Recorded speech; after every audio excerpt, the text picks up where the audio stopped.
Good evening, and welcome to MythicRest, where ancient stories bring a little quiet to the mind. Settle in and let tonight's story carry you gently into rest. Take a moment to like the video, share it with someone who enjoys quiet stories, and subscribe to MythicRest. Your support helps us create more gentle journeys through ancient myths, timeless wisdom, and restful nights.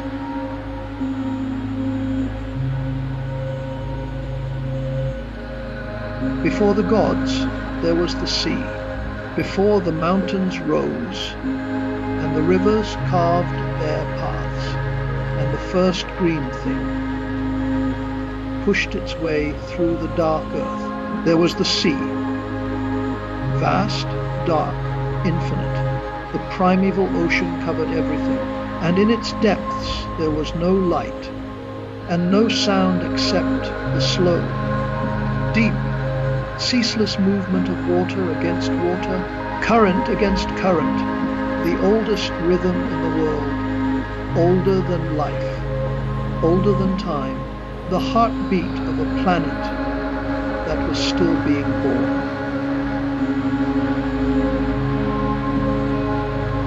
As you settle into your evening tonight, let that rhythm be your first companion. The deep sea hum, the sound that has been sounding for 4 billion years, long before any ear existed to hear it, long before any mind existed to name it. It is the sound of the sea breathing, and tonight it is the sound of your own breathing, slowing, deepening, matching the rhythm of the oldest thing in the world.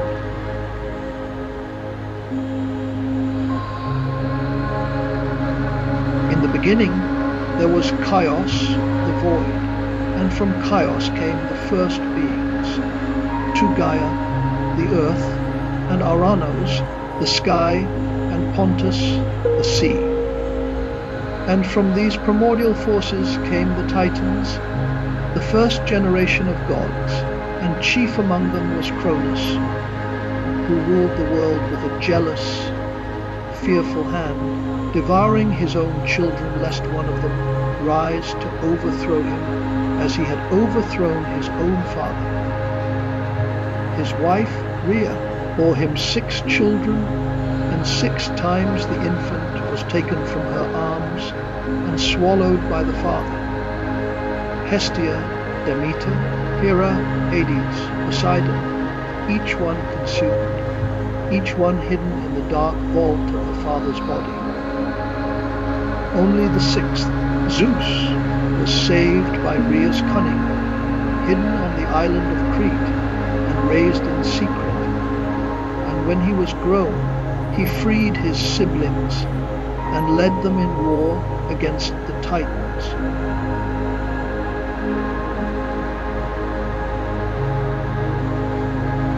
But there is another telling, a rarer one, and tonight we tell it this way. When Poseidon was born, Rhea did not surrender him to Cronus. Instead, she hid the infant among a flock of sheep on a hillside, and when Cronus came demanding the child, she gave him a foal instead, claiming she had given birth to a horse, not a god.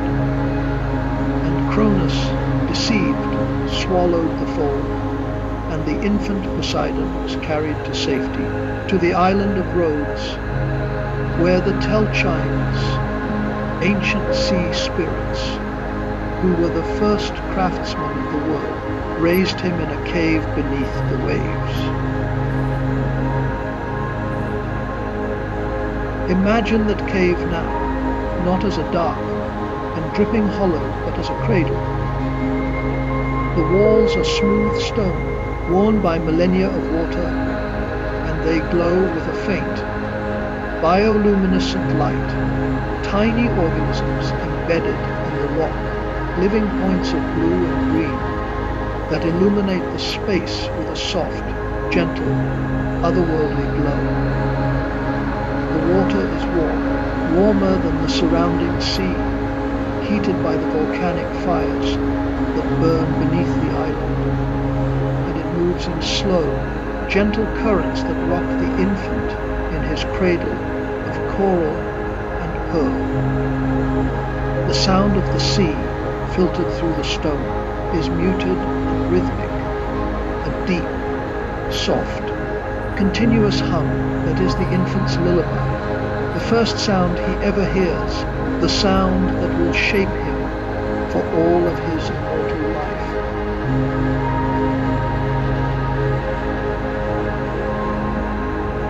The nymph Kaphira, an oceanid, tends the child. She feeds him, bathes him, sings to him in the language of the sea, a language that is not words but tones, vibrations, the low songs of whales, the high, clear notes of dolphins, the percussive rhythm of waves against stone. And the infant Poseidon grows. And as he grows, the sea responds to him. When he laughs, the waves leap. When he cries, the currents slow. When he sleeps, the entire ocean calms, the surface growing still and glassy, as if the sea itself is sleeping, dreaming the dreams of its young god.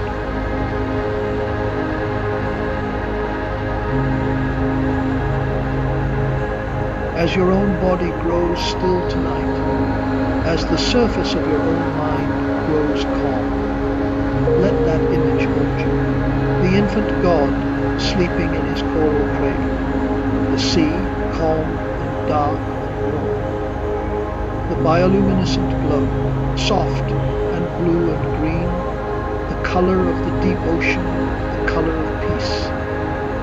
You are in that cradle now, in a sense, in the cradle of your own bed, in the cradle of the night, and the same sea that held the infant. God holds you, too, in its vast, dark, warm embrace, and you are safe, and you are at rest, and the deep hum of the world is singing you to sleep.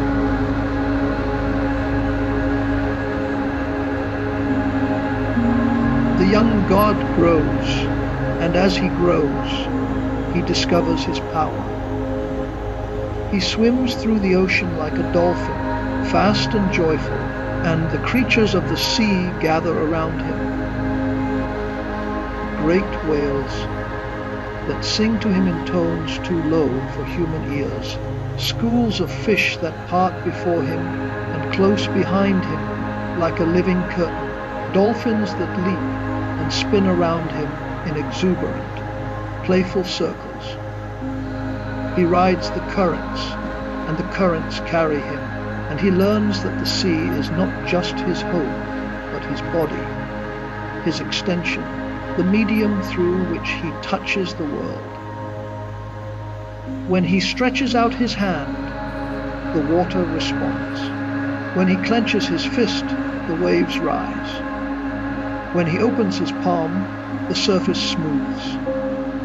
He is the sea, and the sea is him, and the two are one, and they have been one since before he was born. And then, one day, he breathes. Not the shallow breathing of a child, but a deep, full breath, the first breath of a god. And the breath sends a current through the entire Aegean, a gentle ripple that travels from the deep waters off Rhodes to the distant shores of Crete, to the islands of the Cyclades, to the coast of Attica, where a fisherman standing on a rock feels a slight change in the tide, a pull, a shift, unremarkable, natural, already part of the world. The fisherman does not know that a god has just taken his first breath. He does not know that the ripple he feels is the first sign of a power that will shape the world for millennia. He simply adjusts his line and waits, and the tide turns, and the fish begin to bite.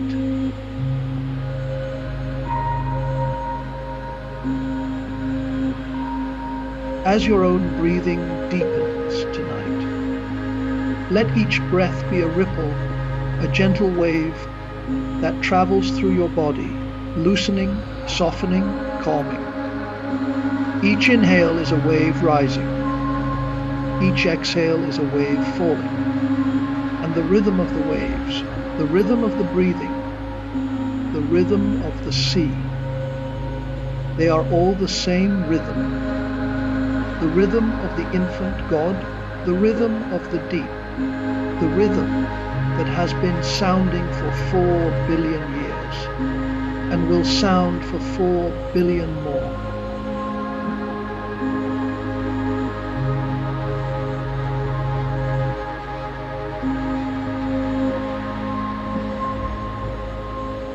When the gods had defeated the Titans and divided the world between them, Zeus taking the sky, Poseidon the sea, Hades the underworld, there remained the question of the cities.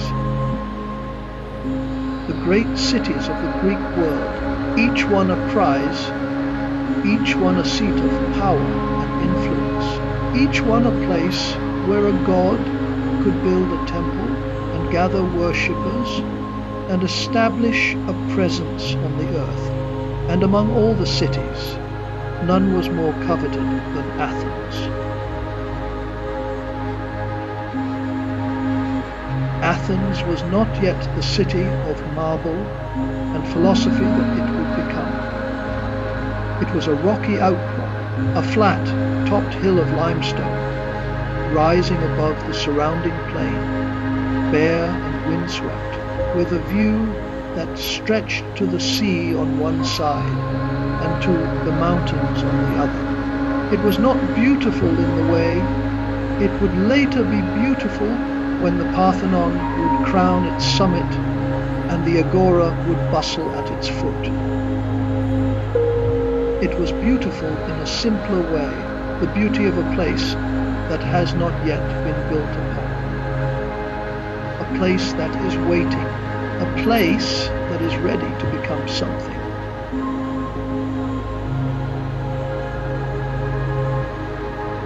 Two gods stepped forward to claim it. Poseidon, lord of the sea, and Athena, goddess of wisdom. Both wanted the city, but both believed they were the right patron for its people. And rather than fight, for the gods had learned after the Titanomachy that war among themselves served no one, they agreed to a contest. Each would give the city a gift. The people would choose. The gift they chose would determine which god would be their patron. Poseidon went first. He strode to the summit of the rock, and the people gathered below, and he raised his trident, the three-pronged spear forged for him by the Cyclops, the weapon that could shake the earth and split the stone. And he struck the ground. The impact was enormous. The rock cracked. The earth trembled. And from the fissure, a spring of water surged forth, not fresh water, but salt water, sea water, pushed up from the deep by the power of the god, a column of blue, green water that rose and fell and spread across the rock in a pool that gleamed in the sunlight.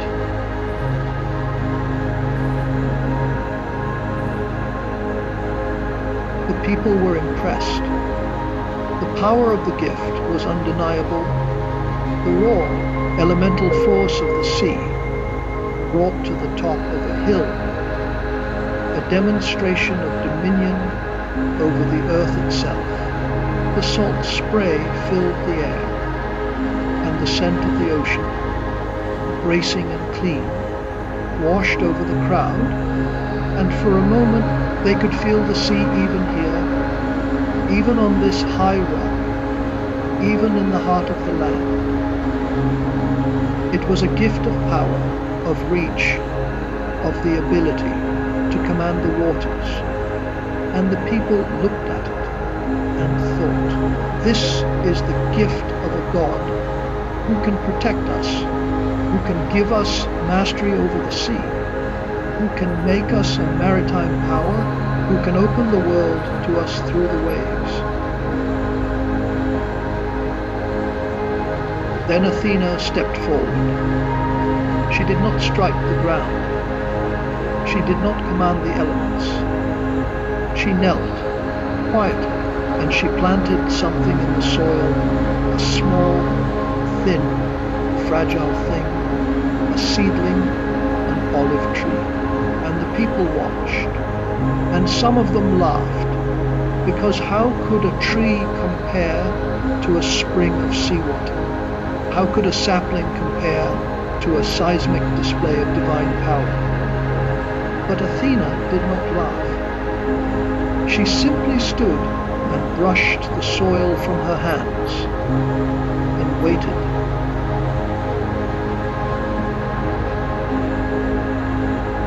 And the tree grew, not fast, not dramatically, not with the sudden force of Poseidon's spring, slowly, steadily, the way all living things grow. It put down roots, and the roots found water deep in the rock, and the trunk thickened, and the branches spread, and the leaves unfurled, silver, green in the sunlight, and the tree stood there on the summit of the rock, alive and enduring and patient.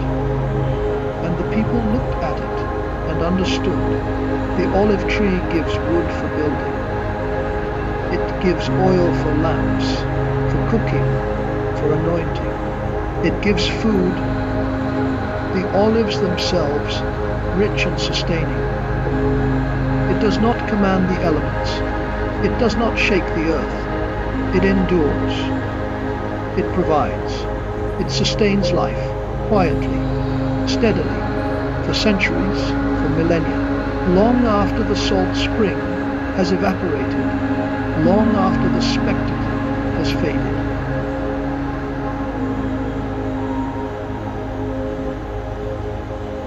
The people chose Athena's gift. They chose the olive tree, and Athena became the patron of Athens, and the city took her name, and the olive tree remained on the Acropolis for centuries, the symbol of a city that chose wisdom over power, endurance over spectacle, the quiet gift over the dramatic one. And Poseidon, what did the sea god feel when the people chose the olive tree over his salt spring? The stories say he was angry. They say he sent a flood to punish the Athenians, that he ravaged the plain with salt water, that he raged and stormed and shook the earth. But tonight we tell it differently. Tonight we say that Poseidon withdrew. He turned from the city that had not chosen him, and he walked back toward the sea. And as he walked, his footprints filled with salt water, and the footprints became streams, and the streams became rivers, and the rivers found their way back to the ocean, and the ocean received them, and the god walked into his own element and was gone.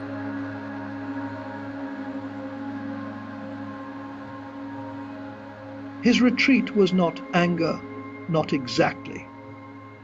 It was something deeper, something sadder, something that the sea itself knows. The feeling of the tide pulling back from shore, the feeling of the wave that reaches its highest point and then gently, steadily recedes. Poseidon understood that this particular shore did not need him.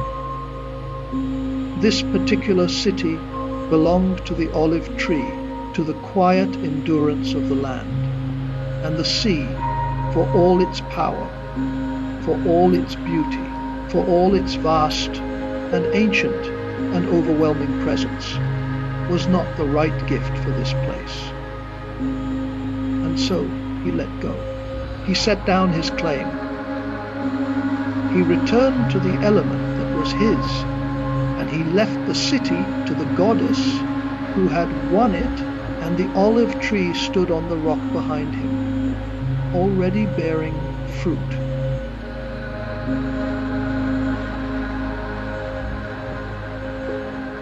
As your own evening deepens, let that withdrawal be a comfort to you. There are things in your life that you have wanted and not received, places that have not chosen you, paths that have not opened. And the wisdom of the sea god is this: let them go. Do not rage, do not flood the plain. Simply turn and walk back to the element that is yours, to the deep, dark, warm space where you are at home, and let the shore belong to whoever belongs there. The sea is vast. The sea has many shores, and the tide that recedes from one will reach another in time, in the fullness of time, in the patience of the deep.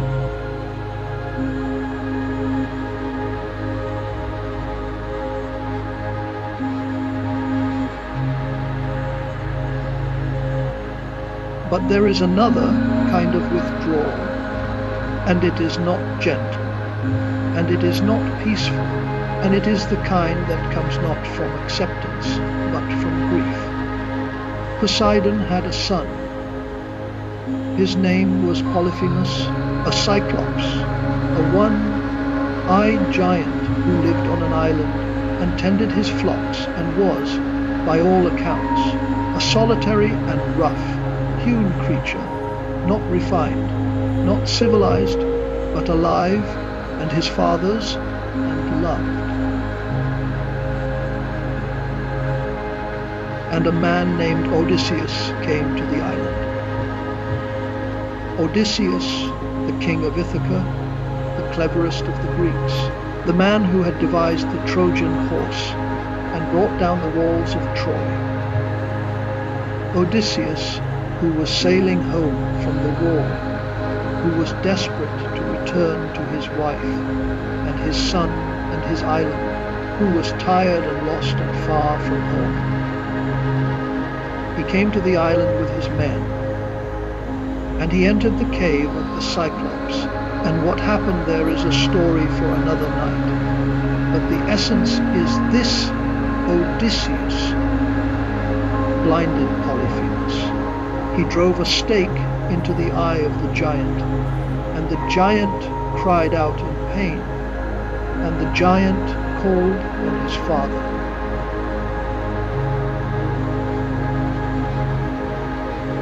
And Poseidon heard.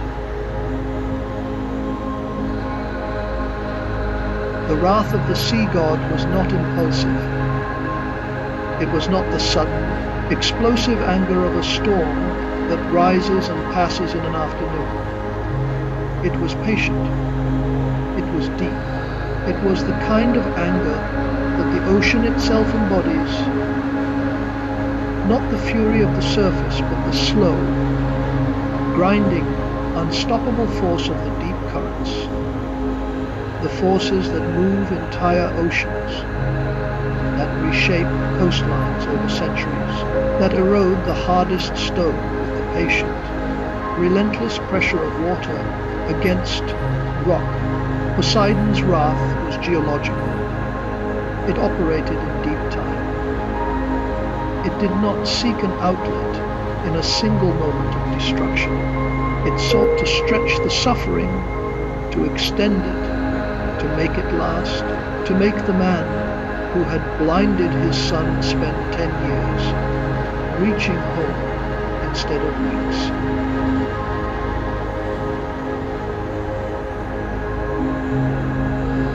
As your own body grows heavier tonight, as your breathing slows and your limbs grow soft, let this idea settle into you without alarm. The wrath of Poseidon is not a thing to fear. It is a thing to understand. It is the grief of a father, the grief of a god who loved his son and could not protect him. And the grief expresses itself as power, as force, as the slow, immense, unstoppable movement of the sea against the tiny ship of a man. It is not evil. It is not cruel. It is simply what grief looks like when the one who grieves is the most powerful being in the ocean.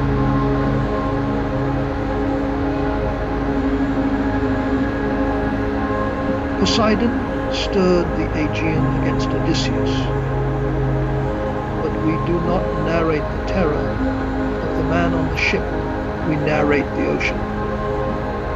We narrate the god. We describe the storm from below, from the depths, from the perspective of the sea floor, where the water moves in vast, slow, dark currents, and the pressure is immense, and the light does not reach, and the rumble of the storm above is felt as a vibration, a tremor, a deep, bass note that travels through the water like sound travels through stone. The sea floor shifts. Currents that have been stable for centuries begin to move, to churn, to collide. The deep water rises, and the surface water falls, and the two meet in a turbulence that is not chaos, but order. The order of forces in motion, the order of energy seeking equilibrium, the order of a system that has been disturbed and is seeking, through the only means it has, to restore its balance. The storm builds not in violence, but in immense, slow power, the power of millions of tons of water, moving at once, the power of the entire ocean responding to the will of its Lord.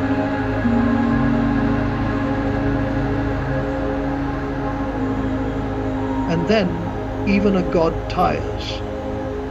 Even divine anger, which is deeper and longer than mortal anger, has a limit, a point of exhaustion, a moment when the energy is spent and the force subsides and the will to sustain the storm gives way to something quieter, something that might be acceptance, or might be simply the wariness that follows even the most intense expression of grief.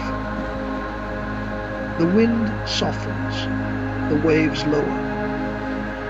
The sky opens, and a shaft of moonlight penetrates the clouds and falls on the water, and the water, which was churning and dark, begins to calm, not all at once, but gradually, naturally, organically, the way a body calms after crying, the way a mind calms after thinking, the way a sea calms after storming.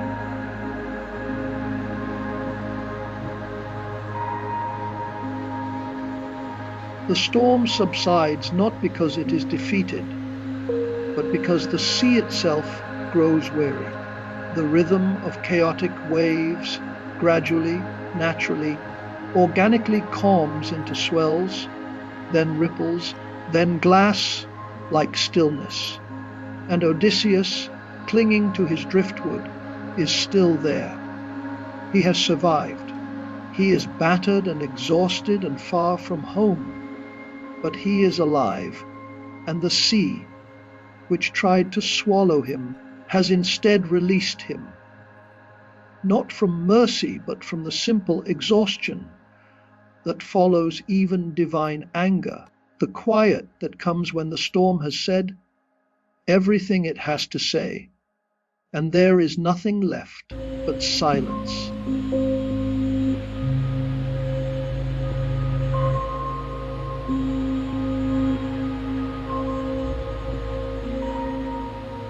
And now, the Mediterranean at absolute peace, not a breath of wind.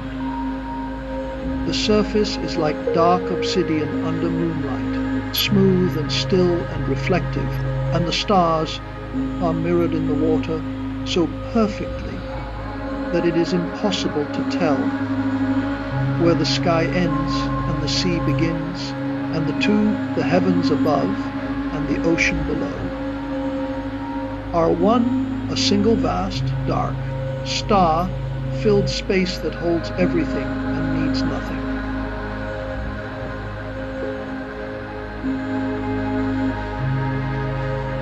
As your own body reaches its deepest rest tonight, let this image be the last one you hold. The glass, calm sea, the reflected stars. The silence that is not empty, but full of the hum of the deep, the 4-billion-year-old song of the ocean, the sound that was here before life, and will be here after it, the sound that is the baseline of the world, the ground note, the drone, the hum.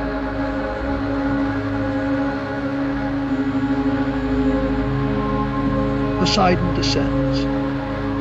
He leaves the surface and sinks into the deep, and the water closes over him and holds him, and he descends through the dark water, past the thermoclines, where the warm water meets the cold, past the twilight zone, where the last light fades, past the midnight zone, where the darkness is absolute, down to the abyssal plain, where the water pressure is immense and the temperature is near freezing, and the only light is the light of bioluminescent organisms, tiny drifting, glowing points of blue and green that move in the dark like stars moving in the sky.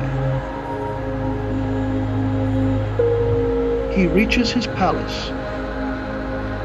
It is at Aegean, beneath the waves, a palace of coral and pearl and gold, built by the Cyclops in the age, before the Titans fell.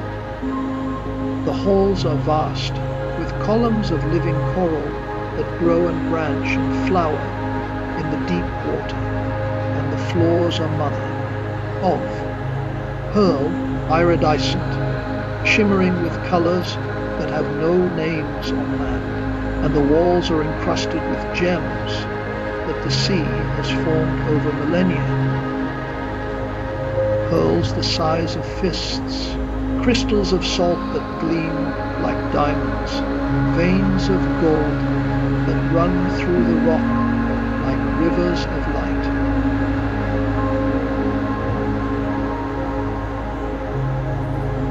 Amphitrite waits.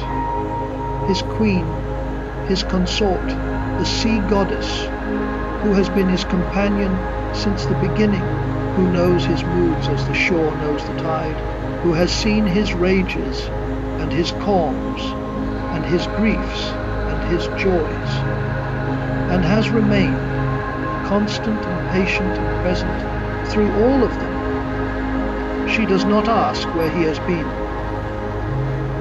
She does not ask what he has done. She simply is there, and he is there, and the two of them are in the hall of coral and pearl, and the sea creatures settle around them on the sandy floor.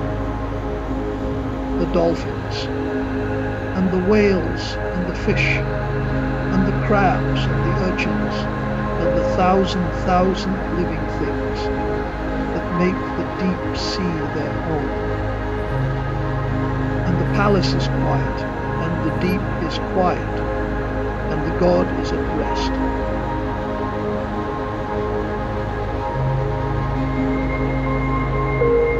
The The ocean is the world's oldest lullaby. It has been singing this song for 4 billion years, long before gods, long before mortals, long before the first ear existed to hear it. The song is the hum of the deep, the vibration of the water, the movement of the currents, the rhythm of the tides. It is the sound of the planet breathing, the sound of the sea breathing, the sound of the oldest and largest and deepest thing in the world doing what it has always done, which is simply to be, to exist, to move and to hold and to carry and to sing.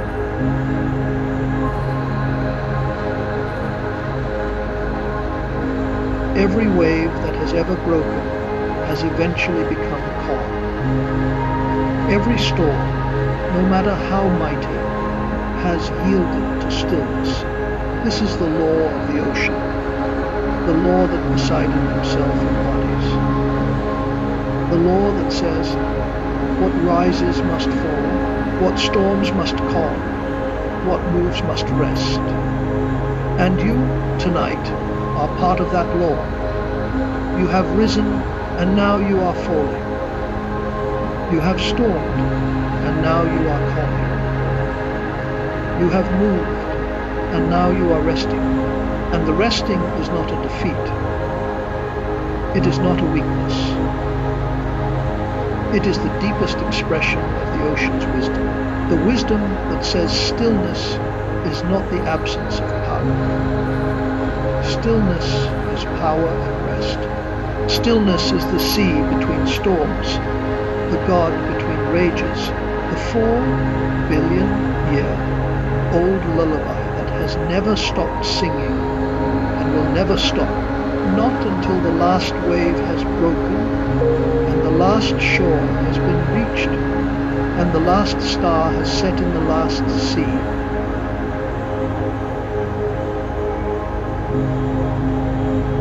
You are that stillness now.